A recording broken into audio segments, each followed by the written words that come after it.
Dengue মোকাবেলায় সচেতনতা আর জনগণের অংশগ্রহণ নিশ্চিত করতে আইন প্রয়োগের আশ্বাস দিয়েছেন স্বাস্থ্য প্রতিমন্ত্রী এম এ মুহিত। সকালে রাজধানীর গুলশানে ডেঙ্গু পরিস্থিতি নিয়ন্ত্রণে ৩ দিনের মশক নিধন ও জনসচেতনতামূলক কার্যক্রম আয়োজনে একথা বলেন তিনি। স্বাস্থ্য প্রতিমন্ত্রী আরও বলেন, ডেঙ্গু নিয়ন্ত্রণে সরকারের বিভিন্ন কর্মসূচির সফল বাস্তবায়নে জনগণের সক্রিয় অংশগ্রহণ প্রয়োজন। তাই সচেতনতা বাড়ানোর পাশাপাশি জনগণকে অংশগ্রহণ নিশ্চিত করা হবে। এদিকে ঢাকা উত্তর সিটির প্রশাসক শফিকুল ইসলাম খান বলেন, সরকার ঘোষিত প্রতি শনিবারে পরিচ্ছন্নতা কার্যক্রম সবাই মেনে চললে ডেঙ্গু মোকাবেলা অনেকটাই সহজ হবে।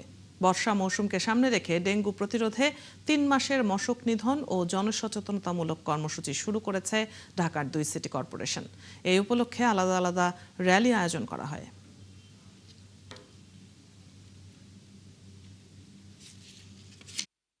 যে কোনো কর্মসূচি এবং সমগ্র জনগণের স্বাস্থ্যের যদি উন্নয়ন ঘটাতে হয়, শুধুমাত্র হাসপাতাল নির্মাণ করে, শুধুমাত্র সরকারি উদ্যোগ দিয়ে, শুধুমাত্র চিকিৎসকদের চেষ্টায় জনস্বাস্থ্যের সার্বিক উন্নয়ন সম্ভব নয়। আগামী ৩ মাসের একটা কর্মসূচি হাতে নিয়েছি ডেঙ্গু প্রতিরোধের জন্য।